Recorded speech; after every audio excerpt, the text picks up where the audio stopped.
If YouTube isn't recommending your video, it's probably not because your content is bad. It's because YouTube is confused about your channel. And here's the uncomfortable truth most beginners don't hear. You might be confusing YouTube every single time you upload without realizing it. In this video, I'll show you why YouTube gets confused, what signals cause it, and how to fix it, especially if you're under 100 subscribers or running a faceless channel. This is not motivation. This is not just stay consistent. This is how YouTube actually decides whether to recommend your videos or ignore them. Once you understand this, low views will stop feeling random, and your uploads will finally start making sense to the algorithm. When we say YouTube is confused, we don't mean it's broken. We mean YouTube doesn't clearly understand who your channel is for, what problem your videos solve, what kind of viewer should see your content. Before YouTube recommends a video, it must confidently answer one question: who should I show this to? If YouTube isn't sure, it plays safe and stops pushing. The biggest reason YouTube gets confused about small channels is mixed signals. For example, one video about YouTube growth, next video about AI tools, another video about motivation, then a random short goes viral. To you, these ideas feel related. To YouTube, they look like different audiences. And when you target different audiences, YouTube doesn't know who to test your next video with. Good content with unclear direction still struggles. Clarity beats effort on YouTube. Every upload teaches YouTube something.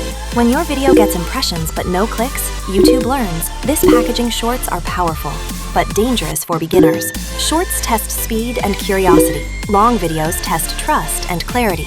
When your shorts attract one type of viewer and your long videos attract another, YouTube struggles to connect the dots. That's why some channels get short views, but no long-form growth. Shorts should support your channel's message, not random attention. To stop confusing YouTube, your channel must clearly teach it 3 things. 1.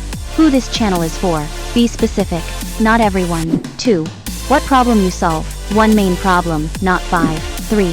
What type of videos belong here? Your uploads should feel predictable in a good way. When these are clear, YouTube knows exactly who to test your videos with. Small channels don't need viral videos. They need understandable channels. YouTube doesn't reward noise. It rewards clarity over time. Low views don't mean YouTube hates you. They mean YouTube hasn't fully understood you yet. And understanding comes from repetition, not randomness. Stop chasing every trending topic, uploading different ideas just to test. Comparing your growth to viral channels. Start speaking to one audience, solving one core problem, making each video feel connected. That's how trust is built with viewers and the algorithm. If YouTube is confused about your channel, it won't recommend your videos. Not because you failed, but because the signals are unclear. Fix the clarity, fix the focus, and give YouTube time to learn you correctly. If you're building a faceless YouTube channel as a beginner and want growth without confusion, subscribe. Watch the next video on your screen. It explains the first signal YouTube needs before it starts recommending your videos. This is Hidden Hustle. We grow